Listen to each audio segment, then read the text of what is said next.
প্ৰকৃতিৰ মাজত ফুৰি থাকোঁতে এটা কথা ক'বলৈ মন গ'ল। মানুহখিনিয়ে প্ৰকৃতিক ইমান অনিষ্ট কৰিছে, মানুহখিনি ইমান চেলফিছ হৈ গ'ল। আজিৰ দিনত মানুহে কাৰো বিষয়ে ভাবিব নোৱাৰে, চবেই নিজৰ কাৰণে থাকে, চেলফিছ, নিজে খায়, নিজকে খুৱাব বিচাৰে, নিজকে সুখত ৰাখিব বিচাৰে। মানিছোঁ তই নিজৰ এই হাই লেভেল থিংকিং ব্ৰেইনটোলৈ জীৱনত বহুত কিবা তই পাই যাবি, সুখত থাকিব পাৰিবি, তই ভাল এটা লাইফষ্টাইল পাবি। কিন্তু সেই লাইফষ্টাইলটো জীয়াবি ক'ত যদি তোৰ সেই নেচাৰটোৱে নাথাকে, তোৰ সেই এনভাইৰনমেণ্টটোৱে নাথাকে। তই এটা টক্সিক এৰিয়াত যিমান পইচা লৈ থাকিলেও তই সুখত থাকিব নোৱাৰিবি। তো এজ হিউমেন বিং চাগে আমাৰ ডিউটি হয় নেচাৰক, এই এনভাইৰনমেণ্টটোক বচাই ৰখাটো, আৰু হিউমেন বিং হিচাপে আমি সেইটো কেতিয়াবাই বন্ধ কৰি দিলোঁ। এটা মানুহক এঘাপ মাৰিলেও সি নিজকে ভাল কৰি ল'ব পাৰিব, 10 ঘাপ মাৰিলে সি নোৱাৰে।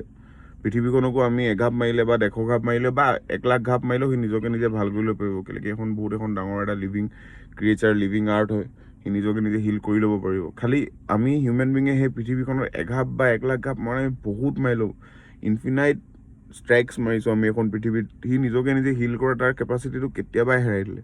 তো এজ হিউমেন বিং যদি আমি সেই কেপাচিটিটো তাক আকৌ ৰিগেইন কৰিবলৈ হেল্প নকৰোঁ, এই পৃথিৱীখন বেছিদিন নেবাচিব বুলি ক'লে এতিয়া বহুতে হাঁহিব পাৰে। খালি ফেক্ট সেইটোৱে হয়। আমাৰ ককাহঁতে আমাৰ কাৰণে গছ গছনি ৰুইছিলে কাৰণে আজি আমি পিছফুলি থাকিব পাৰিলোঁ। এতিয়া আমি যদি নুৰো, আমাৰ ফিউচাৰ ডেড। মোৰ মেণ্টেলিটি, মোৰ থটছ, মোৰ ইমাজিনেশ্যনে মোক এইটো কয়, আৰু মই বিচাৰোঁ চবেই এই বস্তুটোৱে ভাবক, হয়নে নহয় ভাবিব লাগে। ব্ৰেইনটো দিছে যেতিয়া ভাবিব লাগে, এনে থ'ব নালাগে।